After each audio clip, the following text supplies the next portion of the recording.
Okay, hello guys, and now we're going to continue start the new topic, which is called graphs of trigonometric functions. Okay, before that, let's remember what was the function. Now, if you remember, function is the relation between two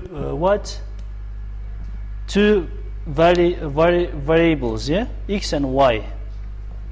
Two variables between x and y.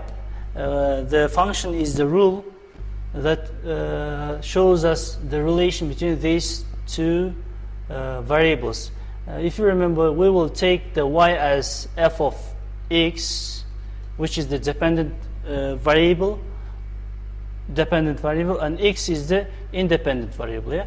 If you remember, we have in the last term we have learned some elementary functions. They are what? Exponential function, or radical function, for example, yeah, this type of functions, or polynomial functions, yeah. Okay, now what is the trigonometric function?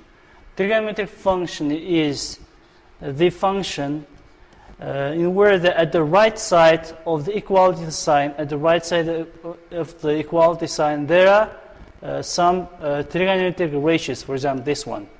Or let's show another function, for example, this one, tangent x, yeah? Or the combination of some trigonometric functions, sine, for example, 2x minus cosine 3x. All of these three are the examples of trigonometric functions, yeah? Now, our topic is the graph of the trigonometric functions. Okay, now if you remember, in the last term, if you remember, we have said about the graph of the function. Yeah, each function has its graph.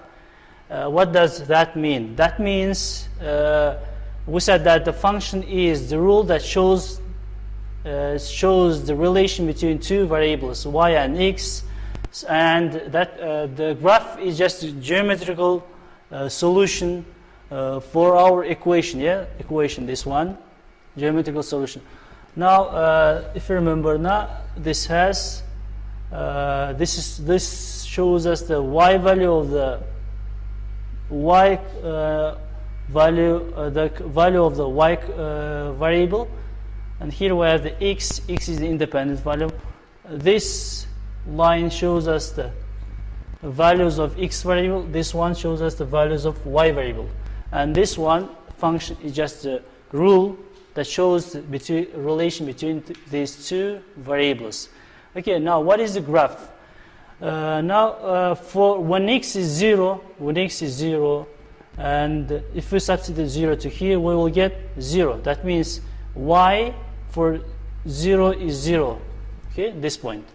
As now when x is 1, and that means y f of 1 is equal to 1. That means y is also 1. Let's plot the graph of this function. And as when x is 4, now y is equal to what? If we substitute 4 to here, put 4 to here, we'll have 2. That means f of 4 is equal to 2. That means y is equal to 2 here. That is this point, yeah? Now, when x is equal to 9, y is equal to what? 3.